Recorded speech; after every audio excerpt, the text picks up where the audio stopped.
I hadn't seen for some time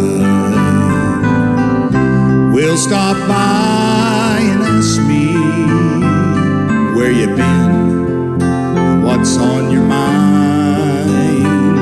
They wonder why I'm not drinking and still painting this old town red. I tell them I'm serving Jesus now, and the old man is dead. And the man you see before you may look a lot the same. I may wear the same clothes and have the same old name, but you're looking on the outside. If you could see inside instead, you would see a brand new man, 'cause the old man is dead. I used to live such a wicked life, I had no hope inside.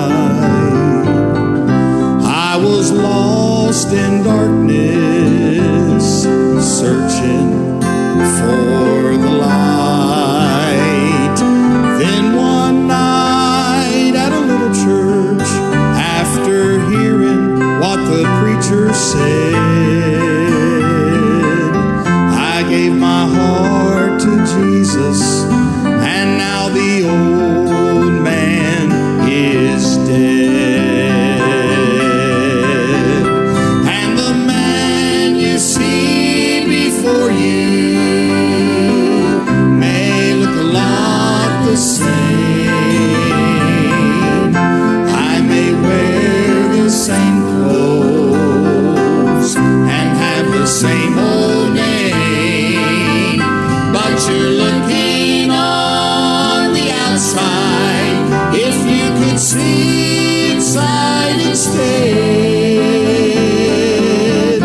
you would see a brand new man, 'cause the old man is dead. But you're looking on the outside. If you could see inside instead, you would see a brand new man, 'cause the old man is dead.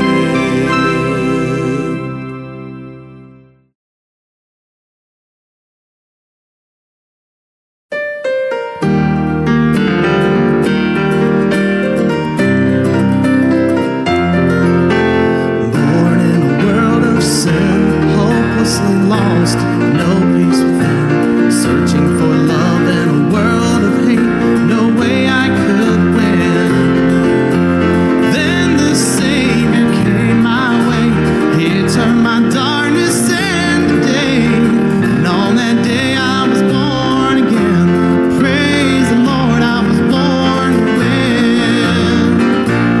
Born to win, hallelujah, I was born to win. I'll never give up, never give out, I'll never give in. No matter what Satan throws my way, I'll still go on in Jesus' name. His love and mercy that knows no end. Praise His name, I was born to win.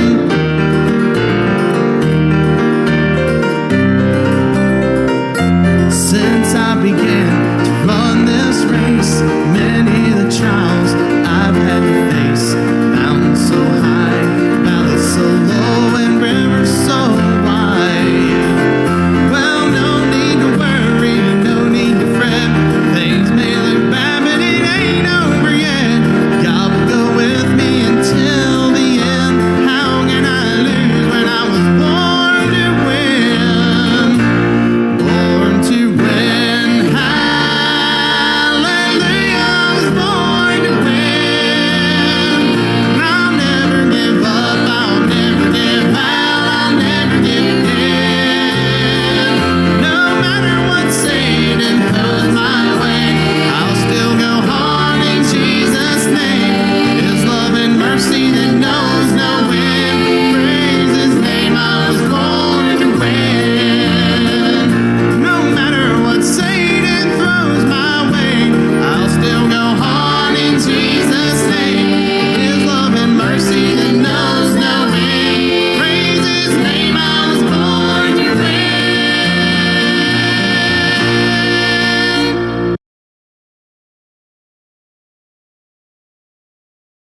Okay, isang masarap po na pananghalian po sa lahat po ng mga nakatune in na po ngayong oras pong ito.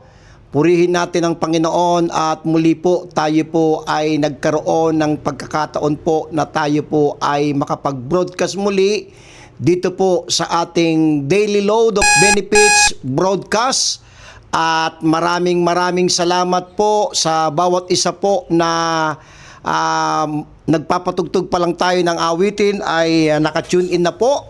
At salamat din po sa mga kamanggagawa sa Panginoon, mga pastors and church leaders na sumusubaybay po dito po sa ating Daily Load of Benefits. Salamat po mga kapwa po manggagawa sa gawain ng Panginoon, sa lahat po ng mga members sa iba't ibang local church at maging sa Pilipinas, sa iba't ibang bansa, maging dito po sa ating lugar sa Thailand, ay isang masarap po na pagbati po, pananghalian ang pagbati po ng inyong evangelist Bobby Colardo po. At kung kayo po ay nakatune in na po ngayon, ay inihiling ko po na i-share nyo po ito. Ito pong ating Daily Load of Benefits broadcast. I-share nyo po sa inyong mga kasamahan para po kahit papaano po habang sila po ay nagtitake ng lunch o nagpe-prepared ay buksan nila yung kanilang cellphone at mag-tune in sila dito at makinig po sila ng mga mensahe na makapagbibigay po ng encouragement at makapagpapatatag sa kanila. At ito pong ating Daily Load of Benefits broadcast ay ating pong kinuha yung talata po sa Bible sa Psalms chapter 68 verse number 19. Blessed be the Lord who daily loaded us with benefits, even the God of our salvation. Selah. So ito po ay a daily reminder of God's faithfulness and mercy. So kaya't araw-araw po kapag po tayo po ay ang inyong lingkod po ay nagkakaroon ng oportunidad, ay pinagsusumikapan ko po na makapag-broadcast po araw-araw. Ito po ay Monday to Friday po, 12:15, nagpapatugtog na po tayo ng awitin at pagkatapos po noon ay tayo po ay nagpapatuloy po sa pagtatalakay dito po sa series of lessons, Paradoxes in the Bible. At muli po ay magandang tanghali po sa bawat isa po. So, balikan natin ng konti para at least kung meron mang bago ngayon na nakapakinig ay para at least alam niya po na ito po ay series of lessons na nagpapatuloy po tayo. Bagamat kung kayo po ay nais po ninyo po itong mapanood o mapakinggan muli ay mamayang hapon po ay isi-share ko po yung mga link po sa YouTube. Ito po ay available na po sa ating YouTube channel, itong Daily Load of Benefits broadcast, yung series po na ating lessons na Paradoxes in the Bible. So balikan po natin ng konti po para at least po ay makita natin ilan na at ano-ano na yung ating mga na-discuss dito po sa ating Daily Load of Benefits broadcast. Ito po ay series of lessons on paradoxes in the Bible. Number 1 paradox po, dinalakay natin, to live, you must die. Number 2, paradox number 2, to gain, you must lose. Paradox number 3, when you are weak, then you are strong. Paradox number 4, poor, yet rich. Paradox number 5, bound, yet free. Paradox number 6, empty, yet overflowing. Paradox number 7, the unseen is more real than the seen. Mga minamahal. Ano po? Dali lang po Yan. Okay, tuloy po tayo. Paradox number 8, free yet servants. Paradox number 9, having nothing yet possessing all things. Paradox number 10, unknown yet well known. Paradox number 11, absent yet present. Paradox number 12, laboring yet resting in grace. Paradox number 13, sorrowful yet rejoicing. Paradox number 14, crucified yet living. Paradox number 15, wounded yet useful. Paradox number 16, a prisoner yet an ambassador. Paradox number 17, kahapon po ito, content yet in need. Ito po mga paradoxes na ito po ay hinango po natin sa Pauline epistle po, sa mga sulat po ni Apostol Pablo from Romans to Philemon. So tayo po ngayon ay nasa paradox number 18 na po tayo. Lowly yet exalted. Lowly yet exalted. Ito po ay paradox na the way up is down. Okay? At ating po itong nakita, itong paradox na to, number 18, lowly yet exalted, sa Philippians chapter 2, verse number 5 hanggang verse number 9.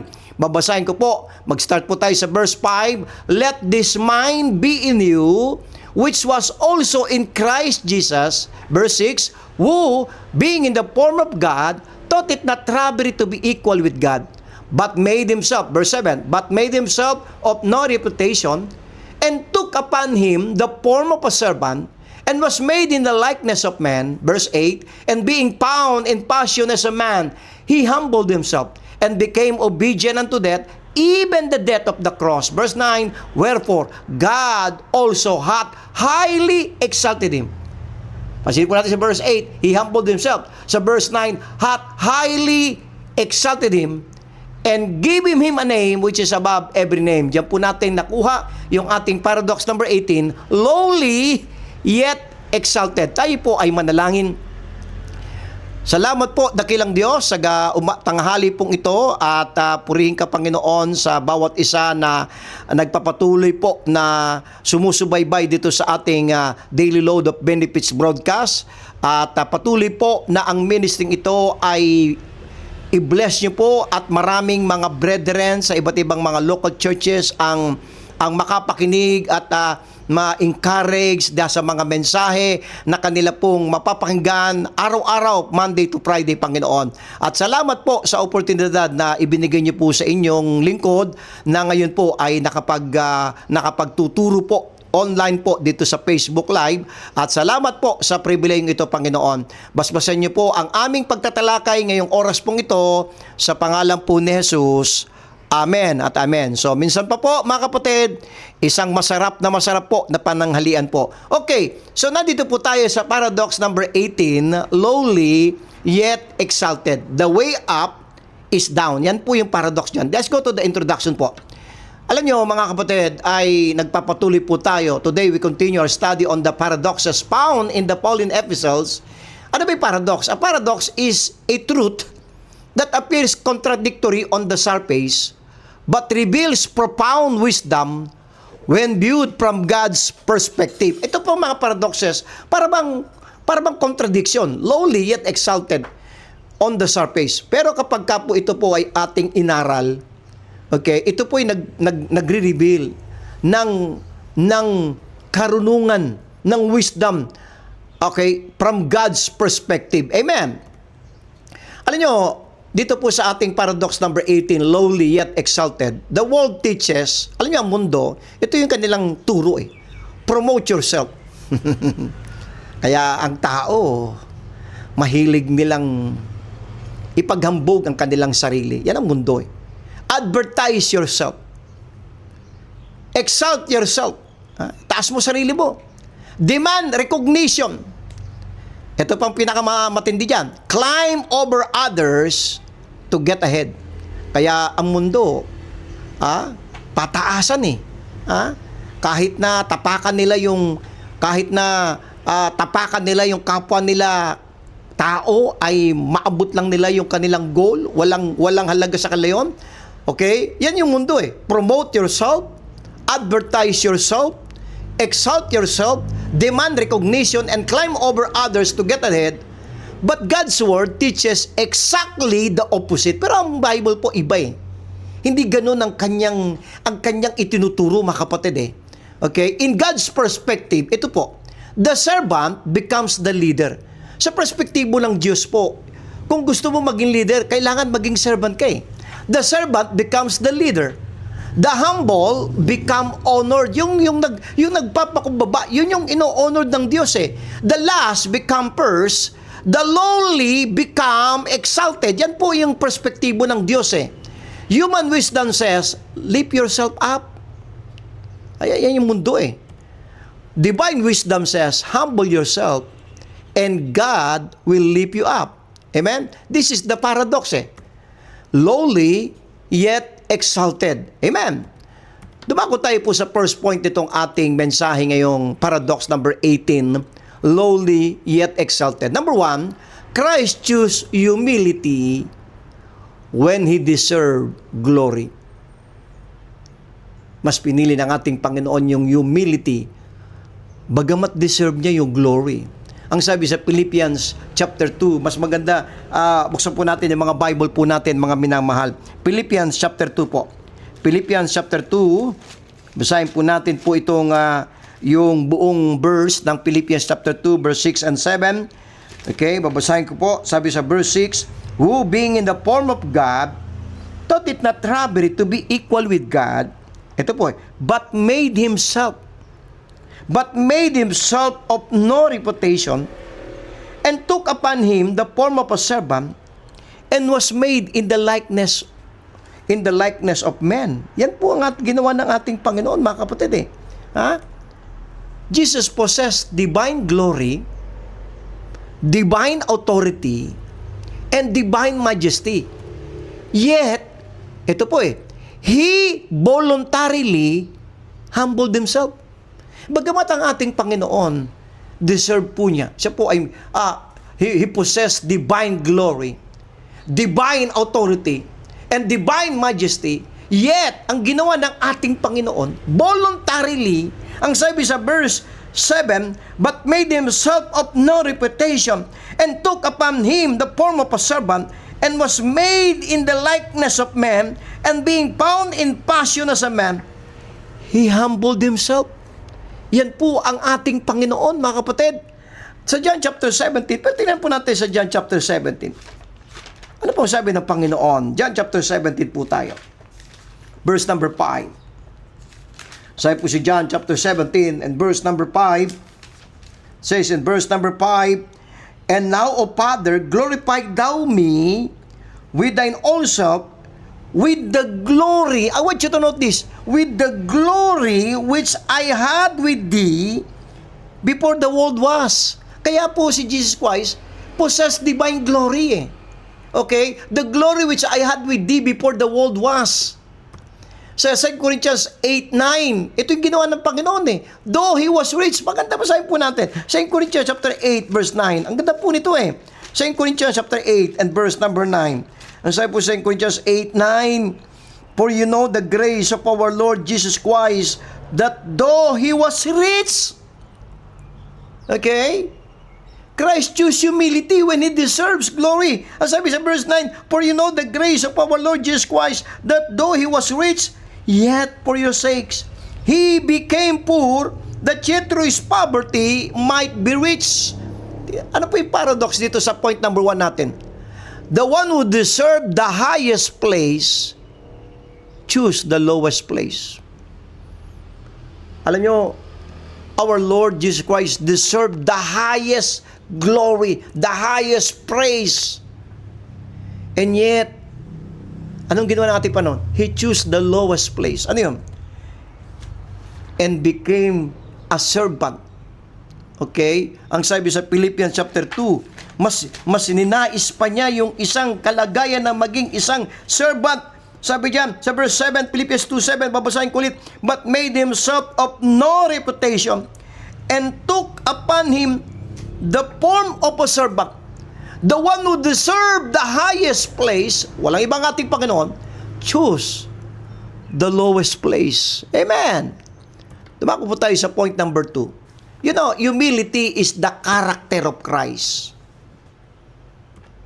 Sabi ni Pablo, let this mind be in you sa verse 5. Paul is not merely teaching doctrine. Alam nyo, ito yung problema sa mga kaibigan nating rightly dividers. Alam niyo si Pablo, hindi lamang po nagtuturo ng right division. Okay? Nais kong maunawaan po natin po ito, mga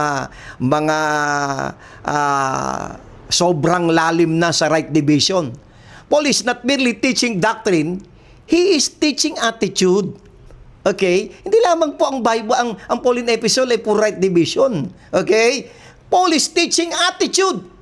Okay? The believer is commanded to think like Christ. Sabi ni Pablo, let this mind be in you. Okay? Let this mind be in you, which was also in Christ Jesus. And then, verse 6, tinalakay niya po ito eh. The believer is commanded to think like Christ. Alam niyo, ano ba yung karakter ng ating Panginoon? Matthew chapter 11, verse 29. Let's turn to Matthew chapter 11.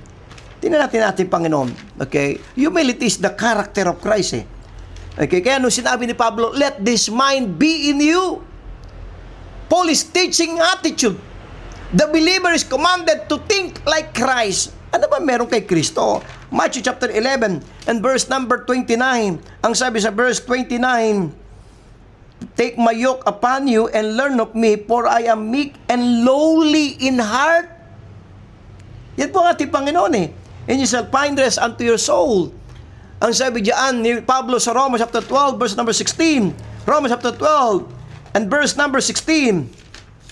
Okay?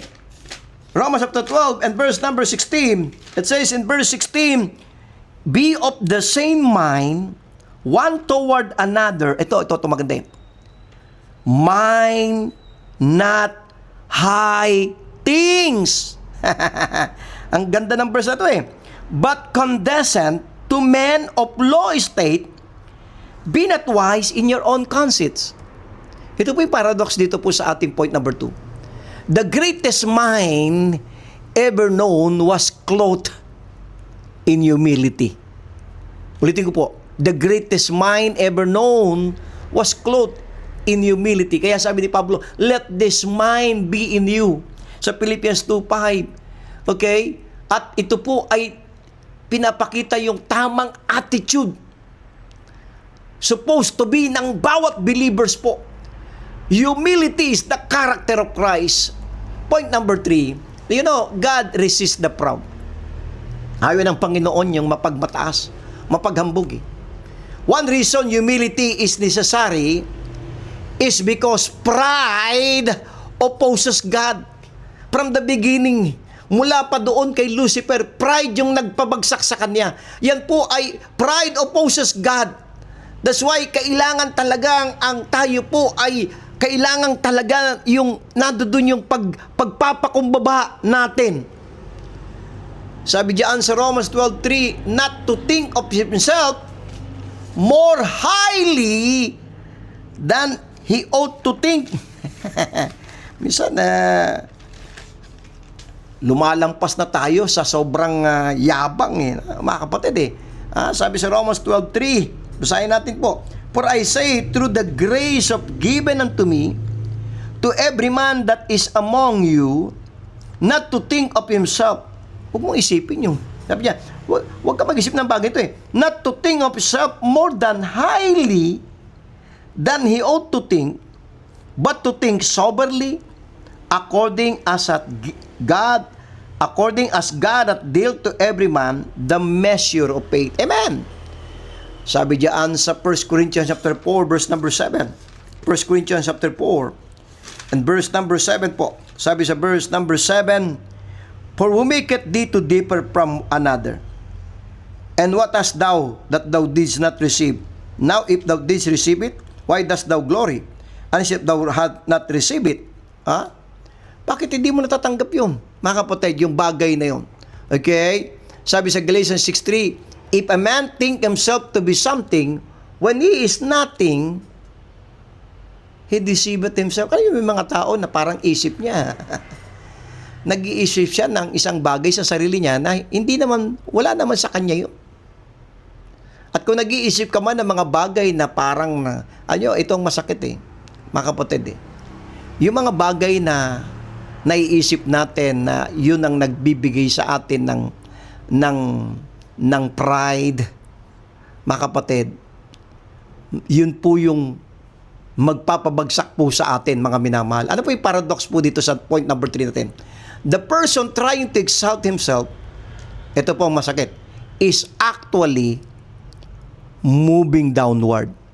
kapag kasi itinataas mo ang sarili mo, sa God's perspective, actually, dahan-dahan kang bumabagsak. Amen. The person trying to exalt himself is actually moving downward. Point number 4, God gives grace to the humble. Totoo po ito, mga kapatid. The humble believer experiences God's enabling grace. Kaya sabi ng Panginoon sa 2 Corinthians 12:9, "My grace is sufficient for thee." Ang kailangan natin sa araw-araw ng ating buhay ay ang grace ng Diyos. Kaya nga sabi ni Pablo, but by the grace of God, I am what I am. Amen. God gives grace to the humble. Ang sabi sa Ephesians chapter 4, verse number 2. Buksan po natin, Ephesians chapter 4 and verse number 2. Ephesians chapter 4 and verse number 2. Sabi po sa Ephesians chapter 4, it says in verse number 2, with all lowliness and meekness, with long suffering, forbearing one another in love. Yan po yung yan yung nais na makita ng Panginoon sa atin. Hindi yung pagmamataas. Colossians chapter 3 verse 12. Buksan natin, Colossians chapter 3. Ito po yung teaching ng Bible po ito . Dito sa paradox number 18, lowly yet exalted . Colossians chapter 3 and verse number 12.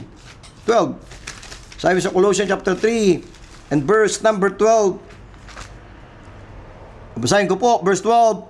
Put on therefore as the elect of God, holy and beloved, bowels of mercy, kindness, humbleness of mind, meekness, long-suffering. Mga kapatid,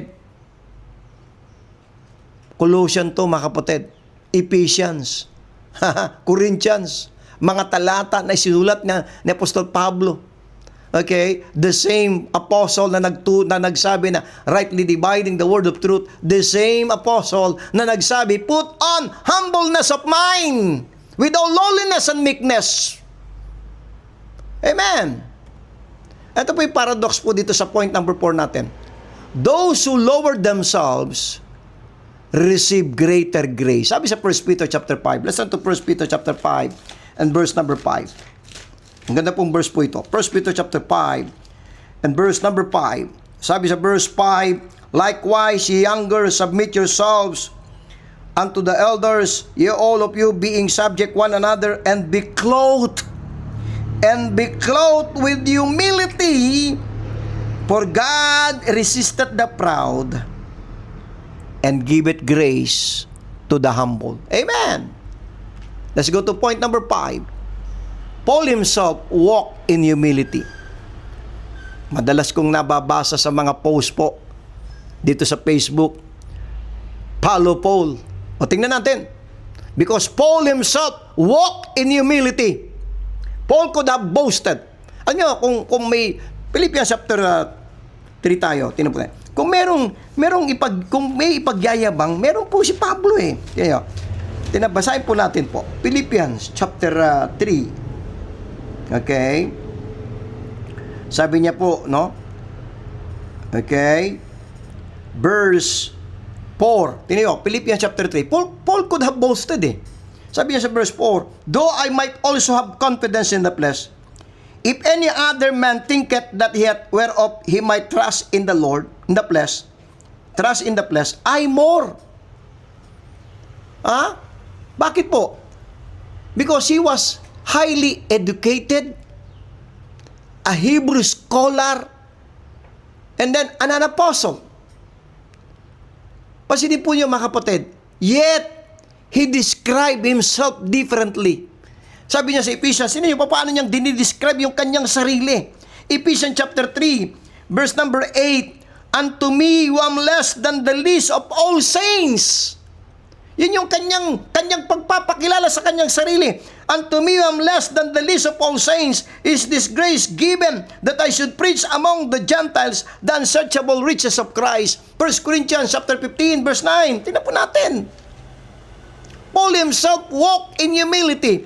1 Corinthians chapter 15 And verse number 9, ang sabi sa 1 Corinthians 15:9, for I am the least of the apostles, that I am not meet to be called an apostle because I persecuted the church of God.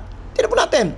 1 Timothy 1:15. Tingnan po paano pinapakilala ni Pablo yung kanyang sarili. 1 Timothy 1:15. 1 Timothy 1:15. Sabi siya, this is a faithful saying and worthy of all acceptation that Christ Jesus came into the world to save sinners, of whom I am chief. Mga kapatid, chief of sinners. Okay, ito po yung paradox dito sa point number 5 natin, na Paul himself walked in humility. The more Paul grew spiritually, the smaller he appeared in his own eyes. The more, mga kapatid, na tayo po ay nag-grow spiritually, lumalago, the more na nakikita natin yung sarili kung gaano tayo kaliit pagdating po sa ministry ng Panginoon. The smaller he appeared in his own eyes. Let's go to point number 5. Okay, Paul himself, okay, naulit po. Okay, ito po. Okay, point number 6. God often chooses the lowly. Okay, alam nyo, ang pinipili ng Panginoon itong mga lowly. Saan po tayo sa verse? 1 Corinthians chapter 1. Buksan po natin mga Bible po natin. 1 Corinthians chapter 1 po. Sabi sa 1 Corinthians chapter 1, it says in 1 Corinthians chapter 1 verse 26, tingnan po natin, sino pinipili ng Panginoon? Okay, are you ready? 1 Corinthians 1:26.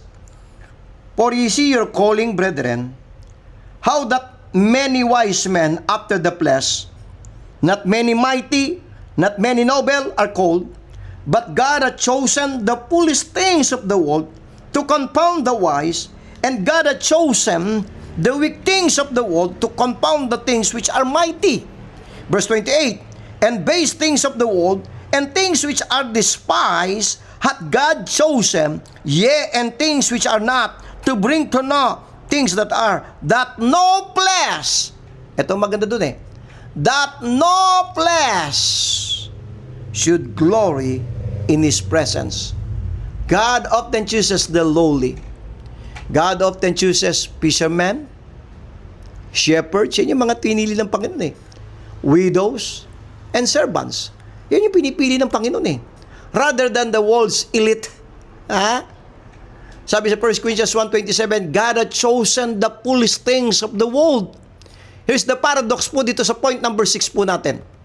God delights in using the overlook to accomplish the extraordinary. Ano ang Diyos? Gumagamit siya ng mga instrumento, mga ordinary men, ordinary people, to accomplish the extraordinary things. At marami pong mga lingkod ng Diyos na ginamit ng Panginoon at nakagawa ang Diyos sa buhay nila ng something na sila mismo hindi nila sukat akalain, na sa buhay nila ay gumawa ng extraordinary ang Diyos sa buhay niya, sa buhay nila. God often chooses the lowly. Point number 7. You know, true greatness is servanthood. Ulitin ko po. True greatness is servanthood. Sa Philippians chapter 2 verse 7, ano ginawa ni Kristo? Took upon Him the form of a servant. Ang sabi ng Philippians 2:7, ang pinili niya nung siya'y nagkatawang tao, and took upon Him the form of a servant. Hindi po siya, nung nagkatawang tao ng ating Panginoon, hindi po siya isang hari, hindi po siya isang governor, wala po sa royal family, and took upon Him the form of a servant. Sa Romans 15, 1-3, maganda basahin po natin po ito. Pero Romans chapter 15. Romans chapter 15. Okay, Romans chapter 15, verses 1-3 po. Sabi sa Romans 15, 1-3, we then that are strong ought to bear the infirmities of the weak, and not to please ourselves. Let every one of us please his neighbor for his good to edification. For even Christ, I want you to note this, for even Christ pleased not himself, But as it is written, the reproaches of them that reproached thee fell on me. Si Paul po, nagturo po eh. Paul teaches believers to bear one another's burden. Ang sabi sa Galatians 5:13. Sige po, punta po tayo sa Galatians chapter 5 and verse number 13. Sabi sa Galatians 5:13, For brethren, ye have been called unto liberty. Only use not liberty for an occasion to the flesh, but by love,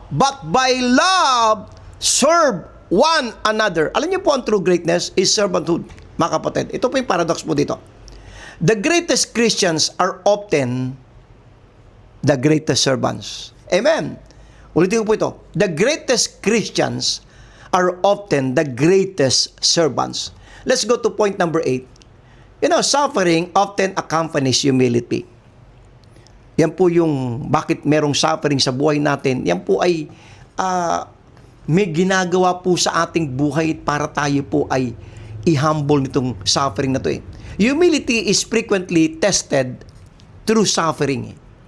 Kaya nga po ang ating Panginoon sa Philippians 2:8. Basahin natin. Balik po tayo sa Philippians chapter 2. Okay, yan po yung ating foundational text po dito sa paradox number 18 eh. Lowly, yet exalted. Philippians chapter 2, once again. Okay, ang sabi sa verse 8, And being found in passion as a man, He humbled Himself. Paano po ipinakita ni Kristo yung humbleness? Verse 8, And became obedient unto death, even the death of the cross.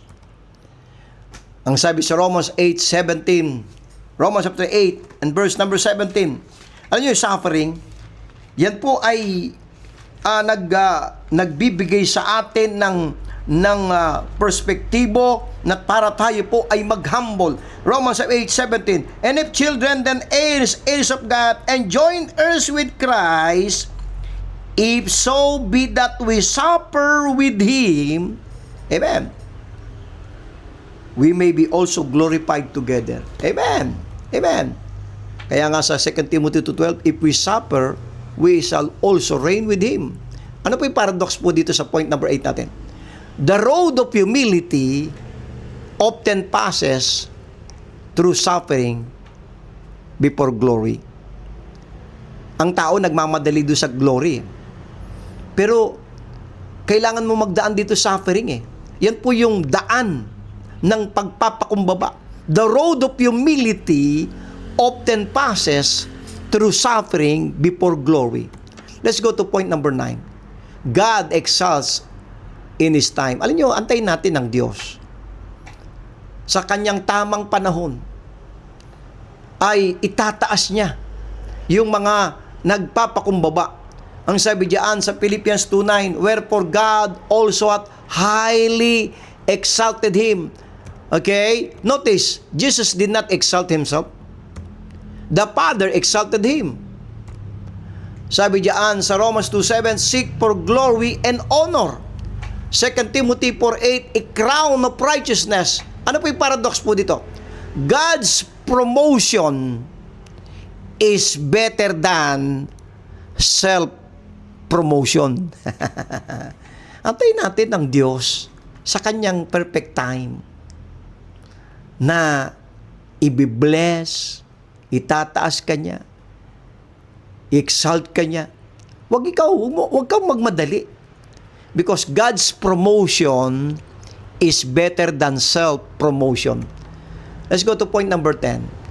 The humble believer will share Christ's glory. Sabi sa Romans 8:18. Let's turn to Romans 8:18. Maganda, basahin po natin po ito. Ito po yung life verse ko po eh. Romans 8:18. Okay? Napakagandang verse po ito. For I reckon that the suffering of this present time are not worthy, hindi po karapat dapat ikumpara saan? With the glory that shall be revealed in us. The humble believer will share Christ's glory. Okay? Sabi sa Romans 8:30, whom He justified, then He also glorified. Colossians chapter 3. Listen to Colossians chapter 3, verse number 4. Colossians chapter 3 and verse number 4 po tayo. Sabi sa Colossians 3:4, says in verse 4, when Christ, who is our life, shall appear, then shall you also appear with Him in glory. Ito po yung paradox po dito sa point number 10 natin. Present humility prepares believers for future exaltation. Yung ating pong pinagdadaanan ngayon, manatili lang po tayong nagpapakumbaba. Naroon yung humility sa ating buhay.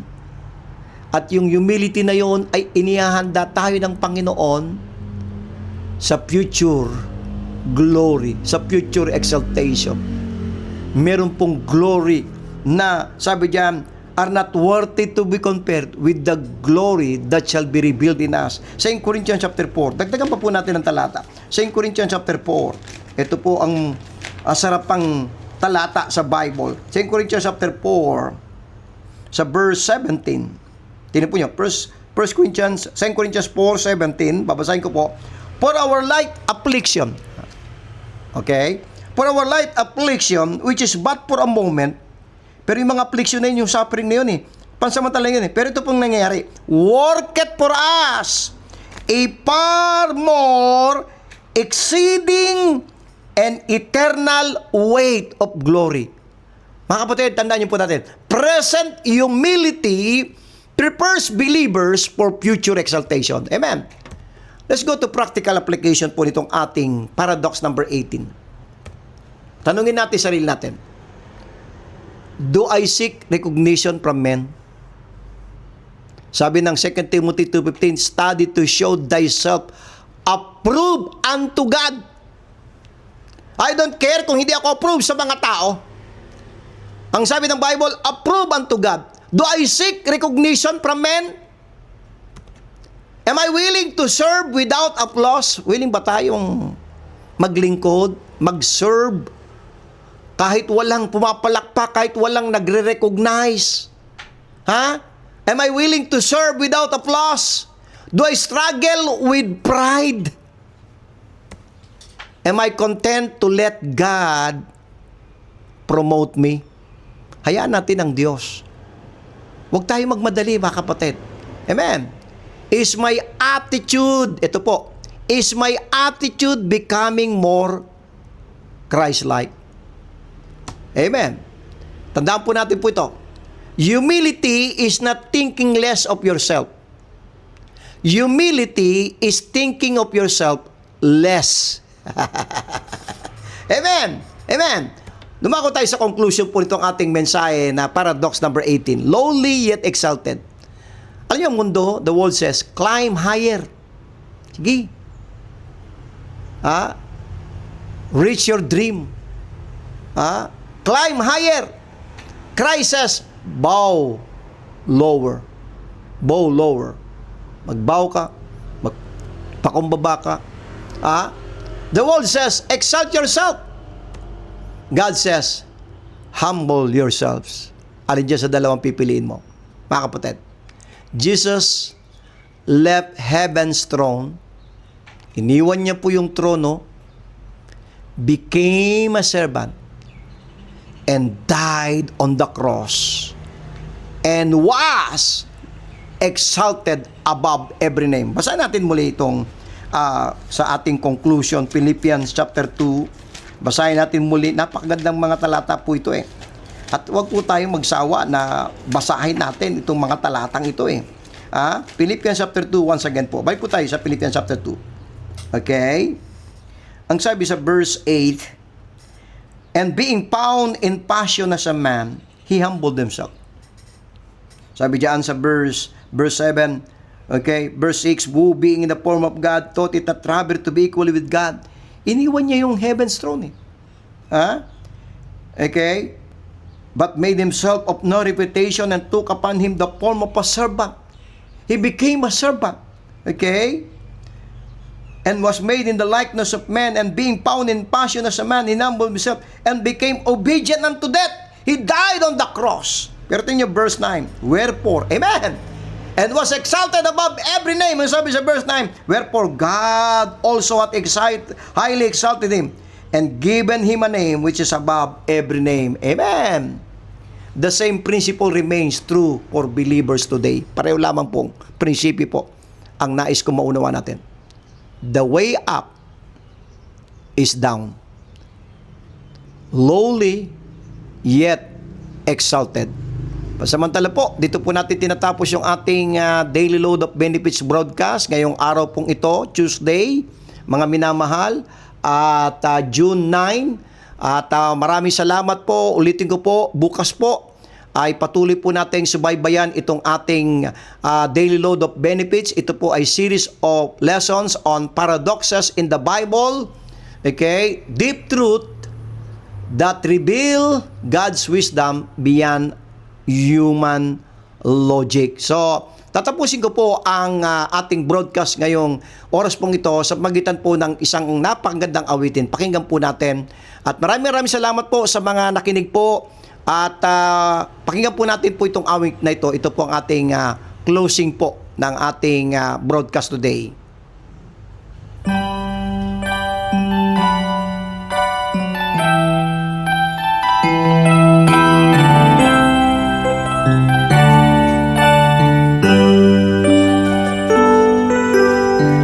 Dreamed I went to heaven, you were there with me. We walked upon the streets of gold, beside the crystal sea. We heard the angels singing, and someone called your name. We turned and saw this young man, and he was smiling as he came. He said, friend, you may not know me now. Maraming salamat po mga kapatid. At purihin natin ang Panginoon. God bless you po sa lahat po ng mga nakinig po. God bless po. Maraming salamat po.